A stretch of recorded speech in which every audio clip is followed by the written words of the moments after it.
Abençoados e abençoadas, graça e paz a vós todos. Hoje, dia 11 de abril de 2024, eu estou aqui para gravar mais uma pérola da graça de Deus. Eu quero ler no livro de 1 Samuel, capítulo 15, versículo 3, que diz assim. Depois vocês leem para entender melhor o 1 e o 2.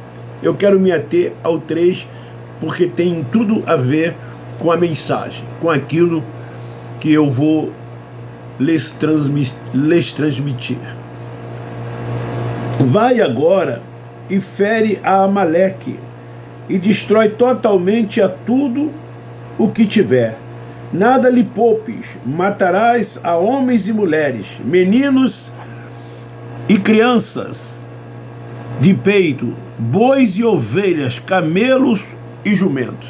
Então vocês podem ler o 4, o 5, ou seja, todo este capítulo 15. O tema de hoje é: a carne sofre, mas o Espírito reina.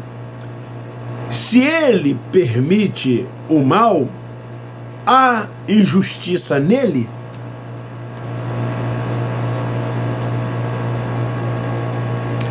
Esse assunto, ele causa sim polêmica, principalmente para aquelas pessoas que são religiosas.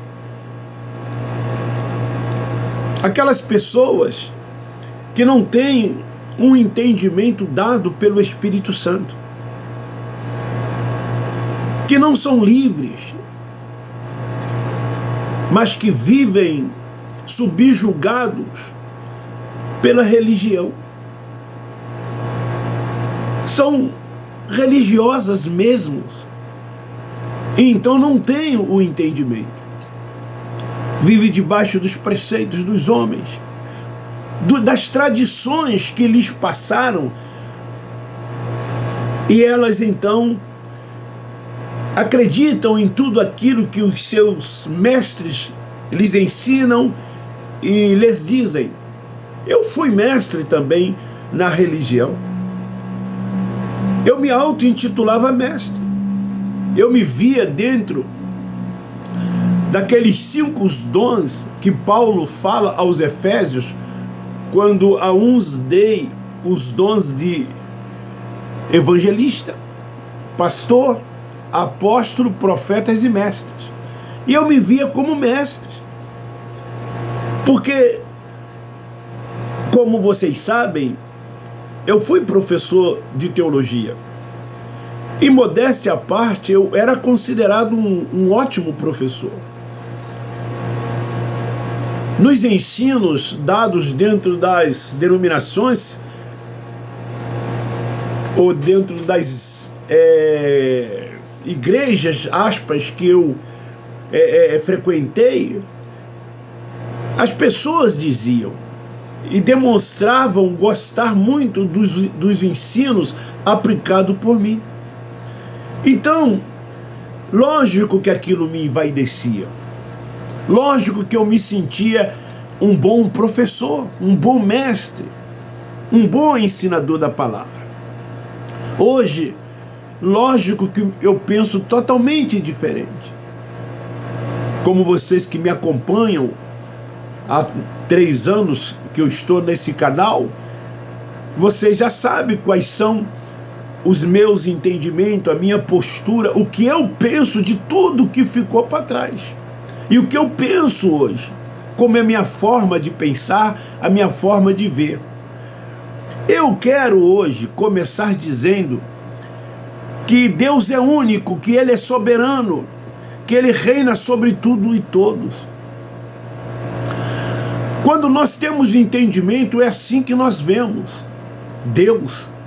Não um Deus que se vinga, um Deus que peleja, um Deus que batalha, um Deus que luta, um Deus que castiga, um Deus que, aspa, faz justiça, essa justiça que os homens querem que Ele faça.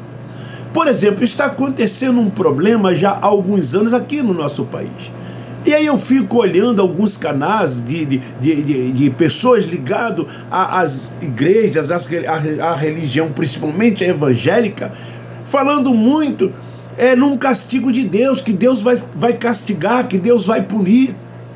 Tem um grande líder aí das Assembleias de Deus que ele fala nos seus vídeos, sempre quando termina, que esses homens que estão agindo dessa forma, eles não vão escapar à justiça de Deus. Quem quer essa justiça são eles que querem essa justiça. E eles colocam tudo na conta de Deus, como se Deus estivesse importando com essas coisas que estão acontecendo. Deus é espírito. Deus não é pai na carne, ele é pai dos espíritos. O mundo de Deus é espiritual. Esse mundo aqui é carnal, é terreno, são as coisas desta vida. E o conselho é que não devemos ficar preocupados com as coisas desta vida, buscando as coisas terrenas. Elas fazem parte do mundo carnal.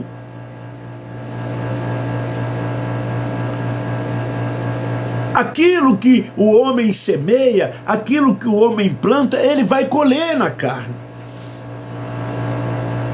Quem planta, colhe. Quantas pessoas ficaram presas por causa do 8 de janeiro? Aquelas pessoas que a maioria não tem nem culpa por estarem ali, presas, mas estavam lá e foram pegas como bode expiatório e hoje estão pagando muito caro por estarem voltadas para aqueles movimentos que existiam na frente dos quartéis. Queridos, ele é o Pai dos Espíritos, ele habita no nosso espírito. A maneira como ensina a religião evangélica, principalmente, dá a entender para os que lá estão que existem 3 deuses. Eu preciso falar sobre isso também. Deus Pai, Deus Filho e Deus Espírito Santo. Eles falam que o Pai é inspirado pelo Espírito Santo, e aí em nome de Jesus eles pedem a Deus aquilo que eles querem, como eu disse no início, que esse Deus faça justiça. Eles costumam dizer que as pessoas não vão escapar da justiça de Deus. As pessoas, elas podem não escapar daquilo que elas plantaram, mas foram elas que plantaram. Deus não tem nada a ver com isso, apesar de que tudo é a vontade de Deus, porque Ele é soberano. Mas quem semeia na carne, colhe na carne. Quem semeia no Espírito, colhe no Espírito ceifa. E o amor é a maior colheita daqueles que semeiam no Espírito. Por que é a maior colheita? Porque quem semeia no Espírito,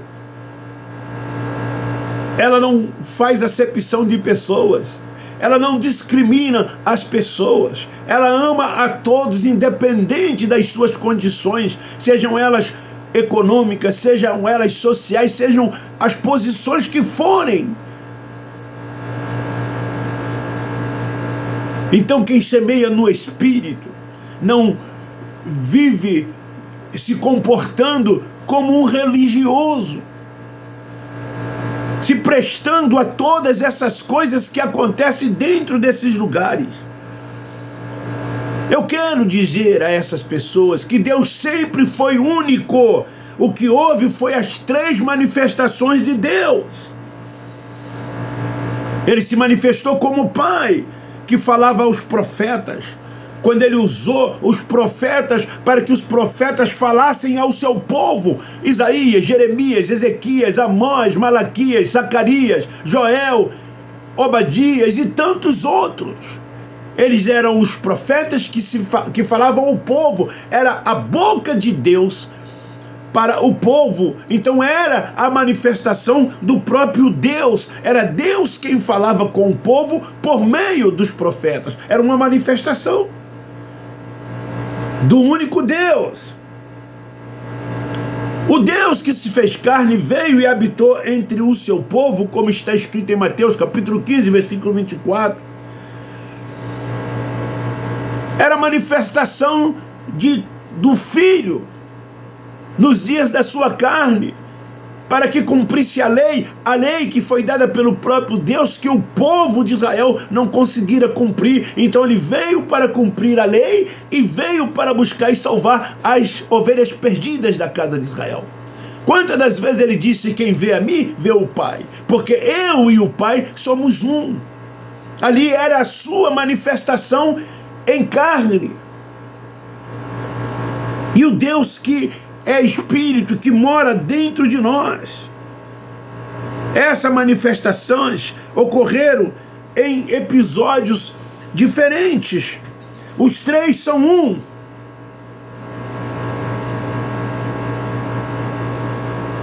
Então hoje a manifestação é do Espírito. Como Espírito, ele habita em cada um de nós. Nós nos tornamos sua morada, o seu tabernáculo, o templo da sua habitação. Então não tenho que estar orando a Deus, inspirado pelo Espírito Santo, em nome de Jesus. Mas é isso que os religiosos fazem. Aí eles começam a pedir. Eles não param de pedir. Pedem todas as horas, todos os instantes eles estão pedindo. Oram quando chegam, oram quando saem, oram, enfim. E dizem para Deus o que é que Deus tem que fazer, como se Deus fosse servo deles e eles ocupassem o lugar de Deus. É isso que a gente vê, é isso que acontece. Então aqui no texto que eu li, Deus dá ordem para Saul matar mulheres, crianças de peito, recém-nascidos, bois, ovelhas, camelos e jumentos. Foi Deus quem mandou que ele fizesse isso. Aí pergunta-se, Deus é injusto? Porque ele manda matar homens e mulheres, crianças e bebês que ainda se amamentam?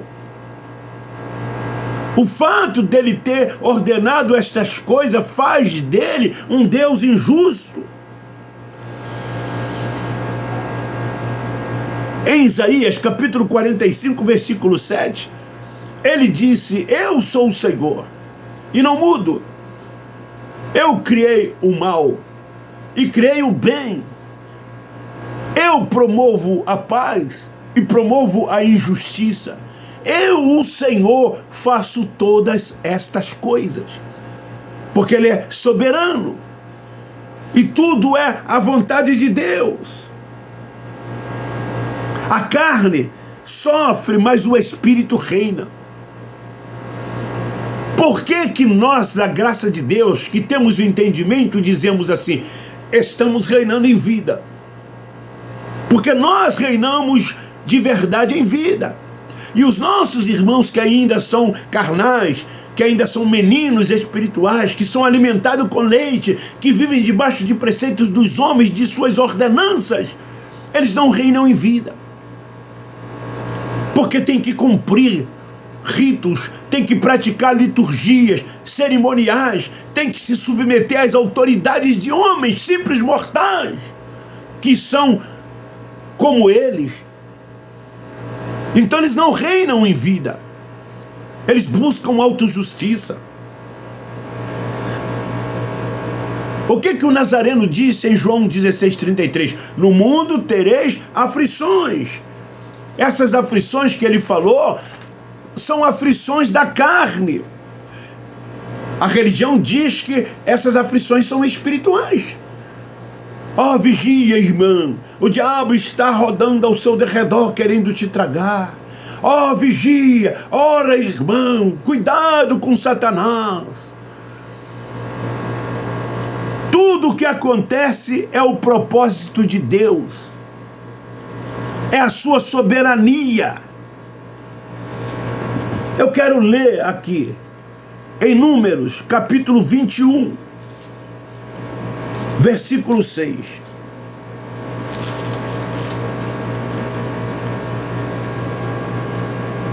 Então o Senhor enviou contra o povo serpentes venenosas que os picavam e morreu muita gente de Israel. Sua vontade, a sua soberania. Olha o que ele faz, ele envia serpentes para que essas serpentes picassem as pessoas lá em Israel. Ele é injusto por fazer isso? Jesus, na oração do Pai Nosso, ele disse, quando orardes assim, seja feita a tua vontade, assim na terra como no céu. Em João capítulo 42, versículo 2, está escrito que os planos de Deus, os seus desígnios não podem ser frustrados. Ninguém pode mudar os seus planos. Jó reconhece a fragilidade da existência humana. Ele reconhece a sua fragilidade, mas vê os motivos para crer em Deus, mesmo quando a vida parece ser injusta.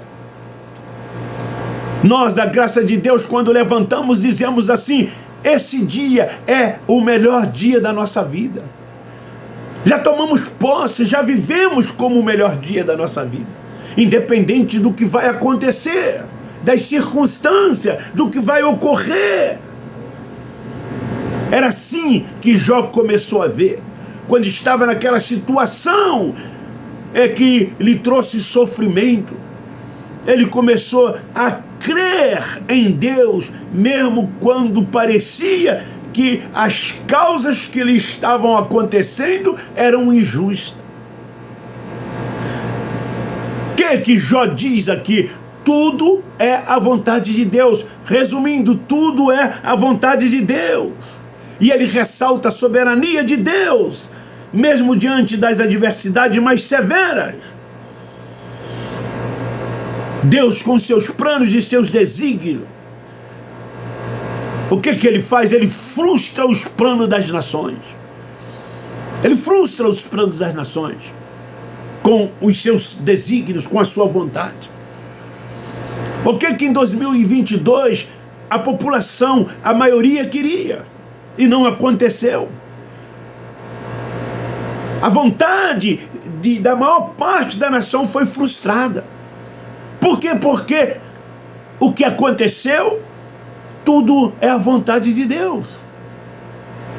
Ele frustra os projetos dos homens. Você sonha, você projeta, você planeja, e às vezes acontece tudo ao contrário, tudo diferente. Não acontece como você planejou, como você sonhou, como você quis que acontecesse. Tudo é a vontade de Deus. Então tem que glorificar a Deus, tem que ser grato a Deus. Como é a nossa oração? A nossa oração é de gratidão. Eu, quando levanto, eu já começo a agradecer pela noite que foi, pelo dia que veio. Se for chuvoso, melhor dia. Com sol, melhor dia. Com frio, melhor dia.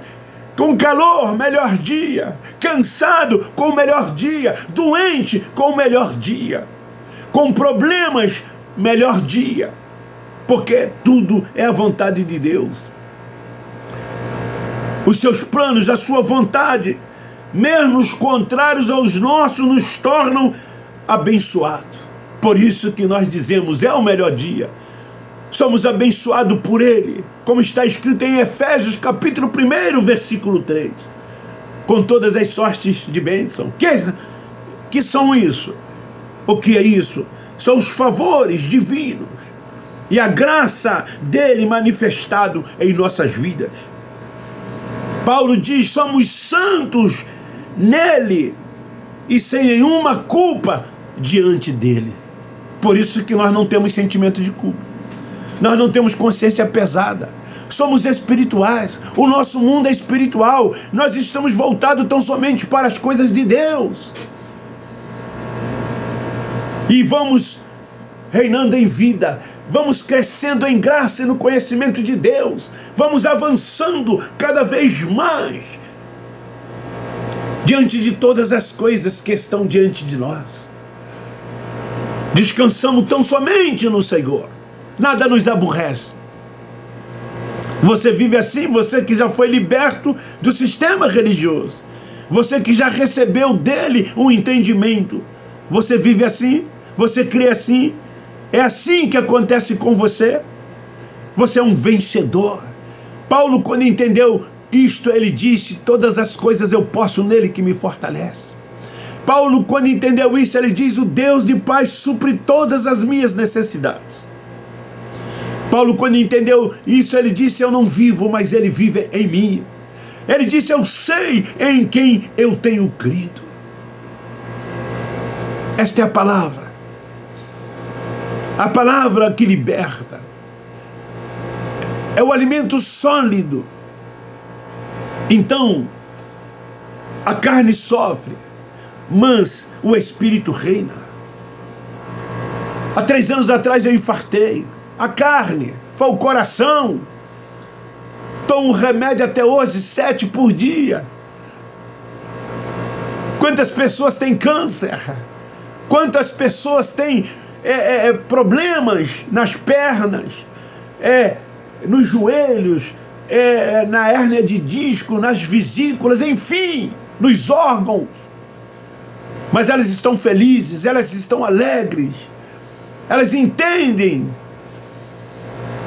porque tem a mente aberta, a mente ativada e sabem quem tem crido. Essas pessoas reinam em vida, porque sabe que se ele permite o mal, não há injustiça nele. Tudo é a sua vontade. Isaías 45, ele diz o quê? Eu fiz o mal e fiz o bem. O mal, a religião diz que é Satanás, esse ser espiritual que não existe. O homem desde o Éden procura sempre um culpado. Mas quem disse que fez o mal foi o próprio Deus que disse. Ele disse: eu também fiz o bem.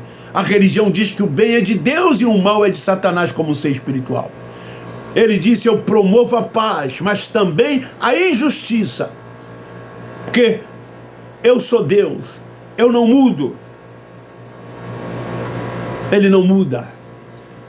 Lá em Malaquias capítulo 3, quando ele começa a falar através do profeta as 11 tribos a respeito do dízimo, ele começa dizendo: eu, o Senhor, não mudo. Louvado e glorificado seja o teu nome para sempre.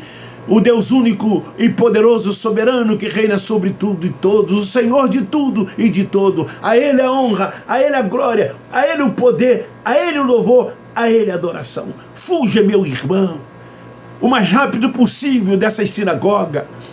Saia de debaixo dos preceitos e dos achismos dos homens. Sirva tão somente ao Deus Pai dos Espíritos, que habita no teu espírito. Reina em vida, cresce no entendimento, avança para as coisas que estão diante de ti. Beijo no seu coração, um forte abraço, dê um like, não se esqueça, divulga esse canal, vamos compartilhar. Muito obrigado. Eu termino dizendo que nós, da graça de Deus, amamos vocês.